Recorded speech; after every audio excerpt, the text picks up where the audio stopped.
Oh Lord, won't you buy me a Tesla Model 3? My friends all drive Porsches, but they're just too gas hungry. Waited all of my lifetime for a practical EV.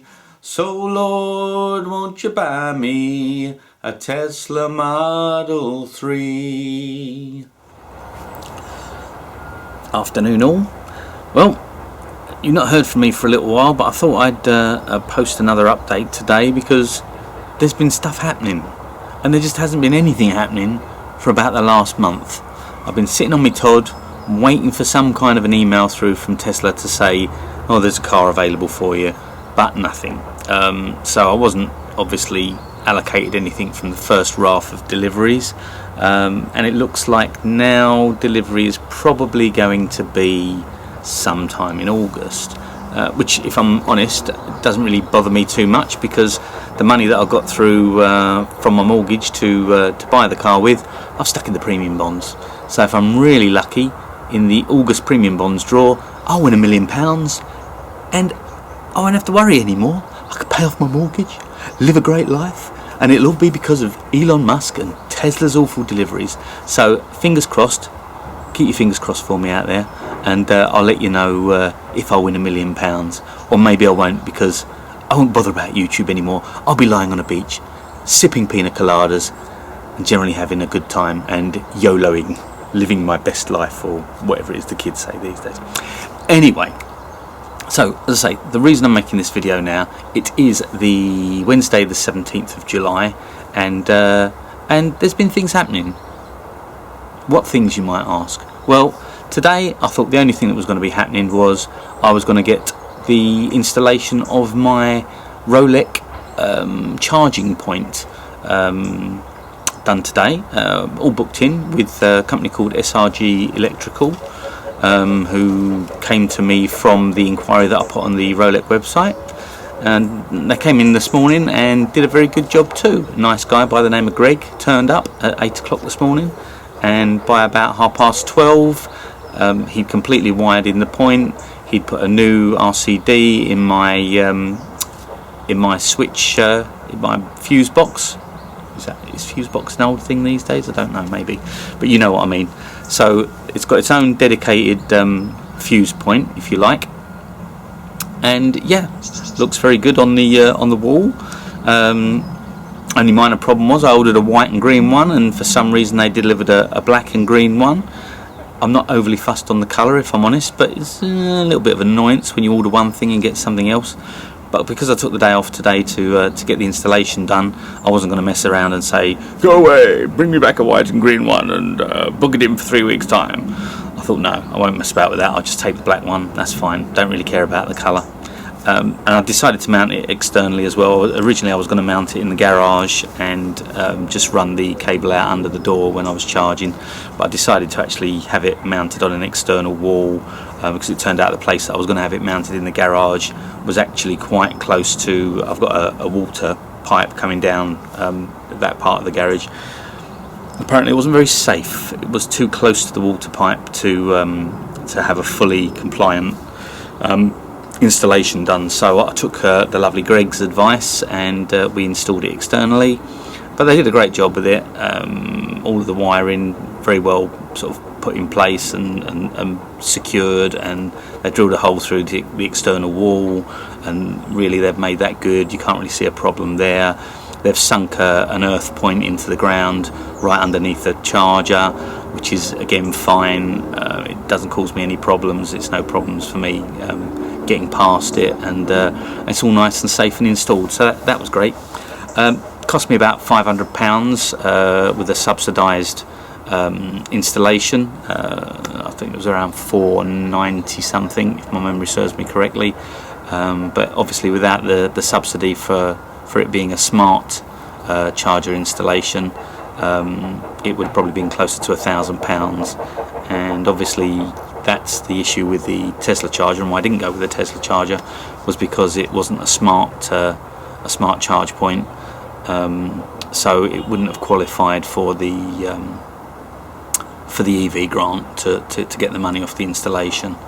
and plus the Tesla charger on its own is £500. So the way I looked at it was a bit of a result, really. I've got a more intelligent charger unit. I say charger unit, I know there'll be loads of people in the comments below saying it's not a charger unit, the charger's on the car, whatever you want to call it, you know what I mean, the power supply for it.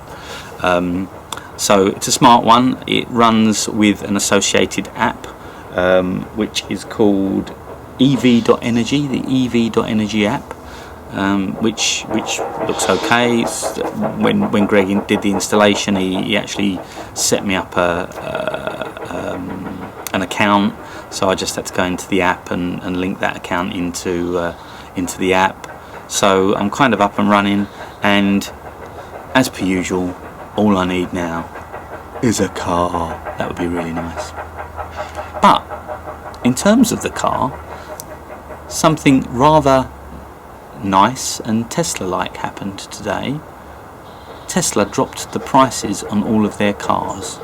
Now, I know for people that have already got their cars in that first raft, that's probably not good news, because that's probably hacked a big chunk off of the resale value of their car, or they were probably thinking, oh, if I'd have waited a month or got one in the second raft of deliveries, I could have saved myself a fortune. Because it looks like people that do have orders in place already, Tesla are actually retroactively, if that's the right word, retrospectively, that's the right word, applying the price changes to the orders that they've got outstanding on their system. Now, as you may or may not know, I had ordered a long-range all-wheel drive model in white with a black interior and with the 19-inch alloys, because I wasn't a great fan of the aero wheels. So the other interesting thing is that the long-range model has actually made a resurgence on the website. That's now listed as an option again after being off of the site for the last 2 months. But it's not listed with a wheel upgrade option. And I did hear on one of the forums that basically if you'd ordered the car with the wheel upgrade, then they wouldn't retrospectively apply the pricing discounts to your order. So basically I would have been paying the same amount, i.e. a much inflated cost, to have just the 19-inch wheels on my car, which otherwise, if I'd have taken the stock wheels, would have probably saved me about £5,000. So just to give you guys an idea what the pricing's actually gone to, the standard range plus is now listed as a base option at £36,490, which is quite exciting for people that want a cheaper vehicle and more of a chance to get into the cars that maybe they were just a little bit too pricey before.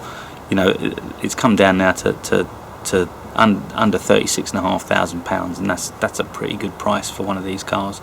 And also the added benefit is it's under £40,000, which is also below the I'm going to call it a luxury car tax. And again, I know a load of people are going to be saying it's not a luxury car tax, it's this and it's that, but I consider it a luxury car tax. They're saying if you can afford £40,000 for a car, we're going to charge you £320 a year for road tax by any other name.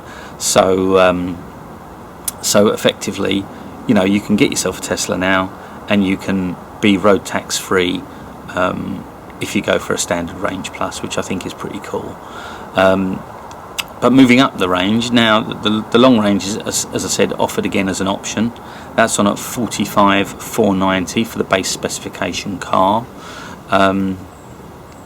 Again, that's a healthy discount from the price it was previously, and the performance now is actually coming in at a much reduced price of £49,140.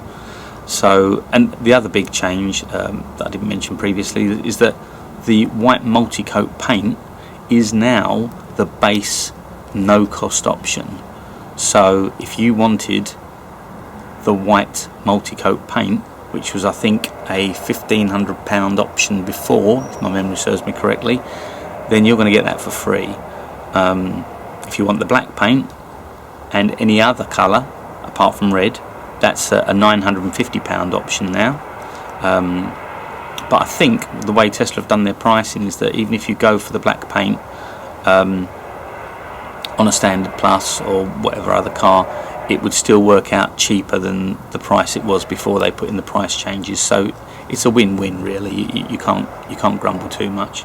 But for me, who wanted a white car, it's a bit of a massive result really, and I'll tell you for why in just a second.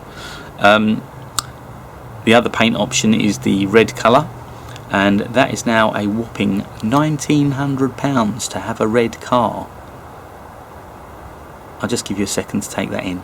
£1,900. Who is that desperate to have a red car? Is it just a case of, I'll get a red one because then everyone knows I've got loads of money and I've spent another £2,000 just on a red paint job? I don't know. Maybe it's a Ferrari thing. You want a red one like a Ferrari, but to me that sounds like a lot of money for red paint. Maybe there's a Tesla environmentally friendly option why they don't want people to buy red cars. I don't know, but there you go, £1,900 for the privilege. Anyway, so I thought, well, they've done some price reductions. Let's see what a performance model would look like for me now, because when I looked at it before, I was kind of toying with the idea of upgrading. But when I looked at the options that I wanted for a performance, by the time you put on the performance pack, which no longer exists by the way, now the performance is just a performance. You get the whole shebang in the base price. You get the spoiler, you get the 20-inch wheels, you get the uprated performance brakes, all of that good stuff. It's all in the base price of the vehicle now. But when I was looking at it previously, if I wanted all of that, then that was going to cost me another, whatever it was, £3,000 odd pounds to do that. So it was going to work out very expensive, plus the full self-drive. The value of my car previously was 55,700, and if I wanted to go performance and get all of the necessary bells and whistles, it was going to cost me the best part of £60,000, and I just couldn't bring myself to pay another £4,500 for those kind of options.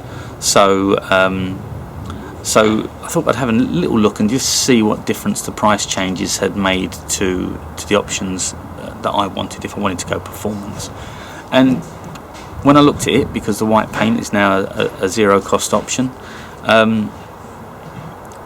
it actually was going to work out to have the spec that I wanted as a performance, fully loaded, was going to cost me an extra 90 quid. Again, I'll stop so you can take that in, an extra 90 quid.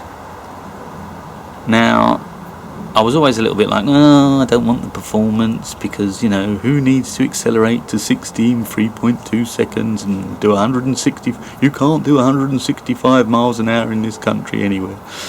So I was always like, I don't need the performance, but actually I've still got a little bit of boy racer inside me, a little bit of, I want to beat you at the traffic lights, I don't care who you are. And for 90 quid for that privilege, I kind of thought, well, that's not an option that really I can turn down. So I made a quick call to my friendly people at Tesla, had a little chat just to make sure that my understanding was correct, and so I've changed my order to a performance. My wife was saying, well, aren't we better off to save £5,000? Wouldn't that be a good thing? Put £5,000 back in the bank? That'd be amazing. But unfortunately, my right foot was saying, no, buy the performance. So my right foot kind of got the nod, unfortunately. Apologies to my missus, she's lovely, but my right foot is going to win on this one, I'm afraid. So yes, hopefully I'll have a performance Model 3 coming sometime within the next decade. As you can see, I waited so long for my car now that the beard that I was growing has actually fallen out. It's given up growth, and just given up waiting, and it's left my face and gone somewhere else, and so I no longer have the beard while I've been waiting for this car. But I'm hoping that when it does arrive, it'll be everything I dreamed it was going to be, and it'll be you know, an amazing vehicle that I expect it to be. And you know, then if in a year's time or 6 months' time Tesla turn around and go, whoop, we're taking 10 grand off of the price of our cars again, then, you know, c'est la vie. These things happen occasionally. Prices go up and prices go down, and we always know that Tesla are trying to make their cars as competitive as possible, so as many people as possible can buy them. So I understand that, and at the moment this is a good deal for me. So I'm going to go ahead and get it done, and hopefully sometime in August, because I did speak to the sales guys today, and they did say that me changing my order wouldn't actually have an effect on my delivery date. So that was quite exciting, whatever that turns out to be, obviously. So yeah, that's my ramble for today, really.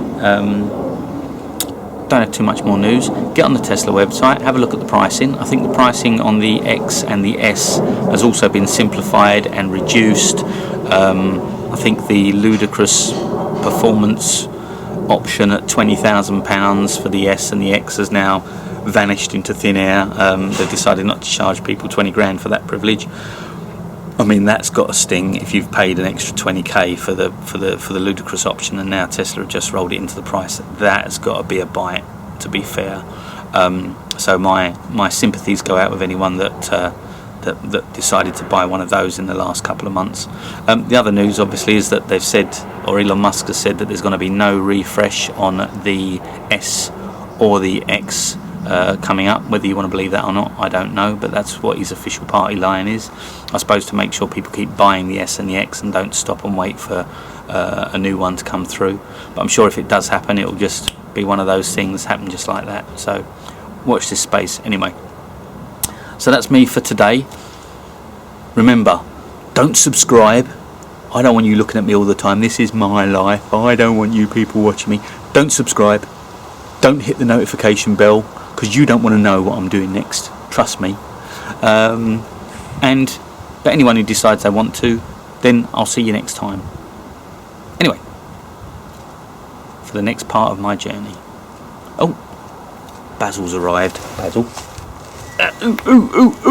Ooh. Say hello to Basil. If that isn't worth tuning in for, I don't know what is. Anyway, goodbye, and hopefully the next video I make, I'll be collecting a car.